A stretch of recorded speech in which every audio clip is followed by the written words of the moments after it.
So let's assume that I've completely messed up and I've got no frames in. The first thing I want to do is I want to get this arm inside. Okay. So I might have to bridge out and move him around a little bit, but ultimately I want to get my forearm in here pressing against his hip. Okay.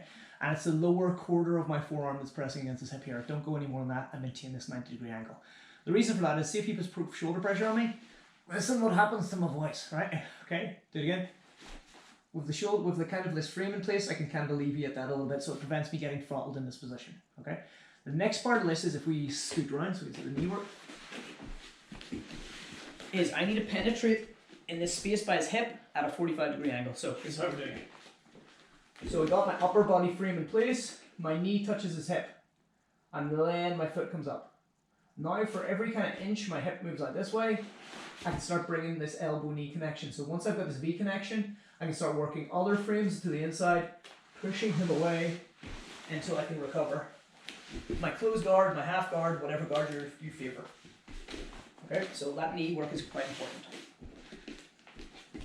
So our first frame goes in, my knee goes to his hip, my foot goes above my knee.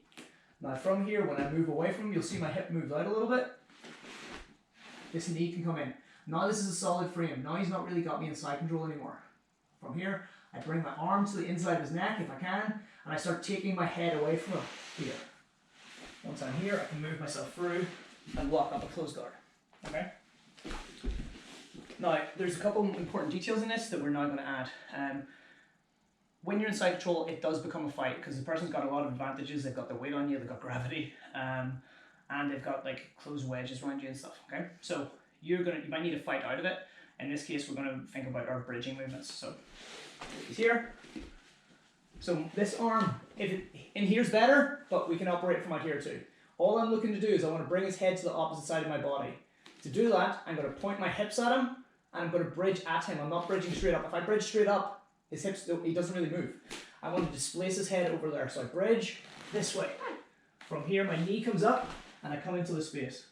I occupy the inside position, move away, and start coming back to some form of guard that you're comfortable with.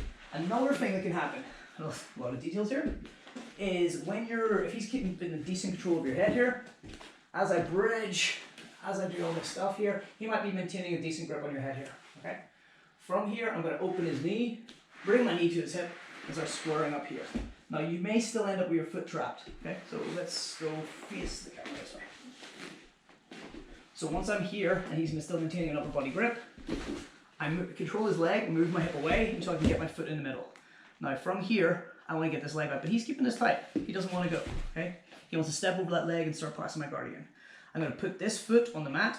I'm going to move my arse to the other side, so I'm going to move my hips out this way. I also want to be controlling this arm so he doesn't just push my leg down and step over it, okay?